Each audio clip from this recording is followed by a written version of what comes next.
18 ذوالحج کو یوم عثمان تو آپ مناتے ہیں، عید غدیر کیوں نہیں مناتے؟ بھائی 18 ذوالحج کو ہم یوم عثمان تو نہیں مناتے، کس نے آپ کو کہا؟ ہم تو حضرت عثمان غنی رضی اللہ عنہ کی شہادت بیان کر رہے ہیں، یوم منانا تو کچھ اور ہوتا ہے۔ نمبر 2، عید غدیر کیا ہے؟ ذرا مجھے سمجھائیں۔ اسلام میں ہم نے تو کل 2 عیدیں پڑھی ہے، یا عید الفطر ہے یا عید الاضحیٰ ہے۔ عید غدیر اللہ کے رسول نے پڑھائی ہے کہیں؟ حضور پاک نے اس کا شد خطبہ دیا ہو، ذرا فرما دیں کیا خطبہ تھا؟ اس عید کے دن میں کپڑے پہننے کا حکم کہیں ہے حضور میں، صحابہ میں، اہل بیت میں ملتا ہے؟ کسی نے منائی ہے؟ حضور پاک میں حضرت علی نے منائی ہے، حضرت امام حسن امام حسین نے منائی ہے۔ اچھا، اس عید کا خطبہ کیا ہے؟ یہ عید کا وقت کب سے شروع ہوتا ہے اور اس کی چاند رات کب ہے؟ ذرا یہ تو بتائیے۔ اور اس عید کا ختم کیا ہوتا ہے؟ اس عید کی کتنے دن ہیں؟ قرآن خاموش، رسالت مآب کا فرمان خاموش، صحابہ کی تعلیمات خاموش، اہل بیت کی تعلیمات خاموش۔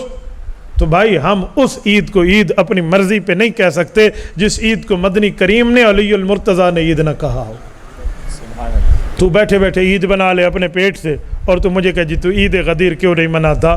اللہ نے منانے کا حکم دیا، حضور نے دیا، صحابہ نے دیا، اہل بیت نے دیا؟ جی نہیں۔ اچھا چھوڑیے، جو 12 ائمہ ہیں ان میں کسی امام نے اس دن کے عید منانے کا حکم دیا؟ حضرت علی، امام حسن، امام حسین، امام زین العابدین، امام محمد باقر، امام جعفر الصادق، امام موسیٰ کاظم، امام علی رضا، امام تقی، امام نقی، امام حسن عسکری، امام محمد مہدی، کسی کی تعلیمات میں عید غدیر کے احکام موجود ہیں؟ کسی نے پڑھی، پڑھائی، سنی، سنائی، منائی، منوائی ہو تو دکھا دے۔ تو جی اس لیے میں نہیں مناتا کہ اس کا شریعت میں ثبوت کوئی نہیں، جس کا شریعت میں ثبوت ہے اس سے میں مانتا ہوں۔ اللہ اللہ اور خیر صلی اللہ۔ یہاں پر شاید کچھ لوگ آپ کو کہہ دیں کہ غدیر ایک کنویں کا نام تھا، اور ادھر حضور پاک علیہ السلام نے ایک بات کی تھی، اس وجہ سے ہم عید مناتے ہیں۔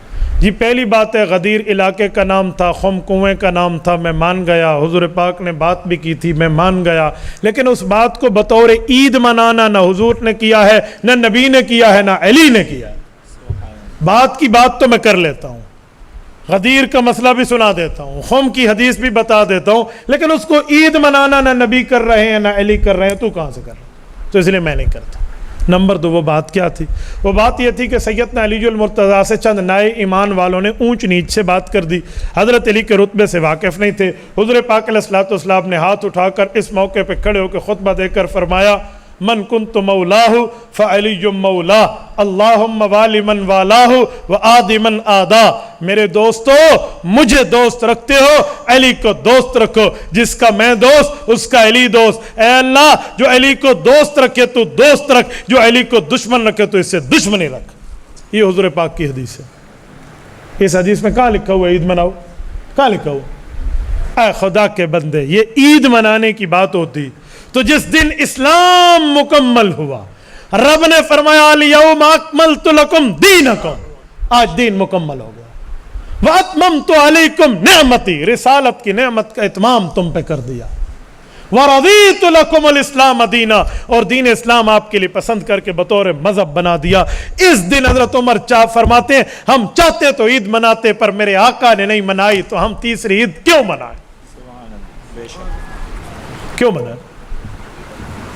اور اگلی بات کہتے ہیں حضرت علی المرتضیٰ کے حق میں حضور نے صفائی تو دی تھی نا، تو لہٰذا خوشی کی بات ہے، عید منا لو۔ میں نے کہا ایک بات ہے، جس کے حق میں حضور صفائی کی بات دیں تو کئی جگہ دی ہے، ان سب کو عید تو کیوں نہیں مناتا؟ اور جو باقی باتیں ہیں، حضرت عائشہ رضی اللہ عنہ پہ الزام لگا، حضور پاک نے اللہ کی دی ہوئی صفائی پڑھ کے سنائی، سبحانک ھذا بہتان عظیم۔ حضرت عائشہ کی صفائی میں رب نے 18 آیات اتار دی، اس دن تو عید صفائی کیوں نہیں مناتا؟ اگر پیغمبر کی صفائی پہ تجھے عید منانے کا اتنا جوش ہے تو وہ عید، وہ سردیاں تھیں، وہ گرمیاں تھیں، وہ دن تھے، وہ رات تھے، وہ صبح تھی، وہ شام تھی، وہ کون سا وقت تھا؟ ذرا وہ بھی تو بتا کے عید منا دے۔ بھائی یہ عید اگر حضور نبی والی یا حضرت علی والی ہوتی تو سب کو پتا ہوتا، کتابوں میں لکھا ہوتا۔ اور اگلی بات کہتے جمعہ بھی تو عید ہے، اسلام میں ہر خوشی کے دن عید کی بات ہے، تو میں نے کہا پھر ہر جمعے کو تو بھی عید نہیں مناتا ہے؟ اور ایک بات کر دوں؟ کہتے جی میں نے کہا 18 ذوالحج ہی کو عید کیوں منانا؟ اس دن تو حضرت عثمان کی شہادت ہے۔ اگر 2 باتیں میں کر دوں تیرے بقول، میرا اپنا فقہی مسلک اپنی جگہ، کہ تو کہتے خوشی ہے اس دن، تو اس دن عثمان غنی کی شہادت بھی تو ہے۔ جہاں خوشی اور غم اکٹھے ہو جائیں وہاں خوشی کو ترجیح ہوتی ہے یا غم کو ترجیح ہوتی ہے؟ جس دن تیرا بیٹا پیدا ہوا اس دن تیرا والد فوت ہو جائے تو سالگرہ منائے گا؟ اجی کیا بات کر رہا ہے؟ تو میں غم منانے کی بات نہیں کرتا، میں اس کے منہ کی بات کر رہا ہوں۔ ہمارے یہاں تو اسلام میں غم 3 دن ہے۔ اگر ایسی بات ہے تو حضرت موسیٰ علیہ السلام فرعون کے لشکر سے کامیاب ہو کر گئے تھے اور بحیرہ کلزم سے نجات پا کے گئے تھے، کون سا دن تھا؟ 10 محرم الحرام۔ تو اس دن تو عید منا لے، عید موسیٰ علیہ السلام منائے گا۔ تو نے تو محرم کا نام ہی مجھے غم سکھا دیا، تو بھائی وہ دن تو مجھے غم سکھا رہا ہے جس دن نواسے کی شہادت ہے، اور تو کہہ رہا ہے موسیٰ علیہ السلام کی اگرچہ اس دن کامیابی ہوئی ہے میں عید نہیں مناتا۔ تو جس دن دوہرے داماد پیغمبر، اسی حضرت حسین نواسے کی 2 خالاؤں کے خاوند حضرت عثمان کی شہادت ہے، اس دن تو مجھے عید سکھا رہا ہے۔ بھائی لینے کے بعد اور دینے کے بعد اور نہ رکھ، معاملہ ایک جیسا رکھ۔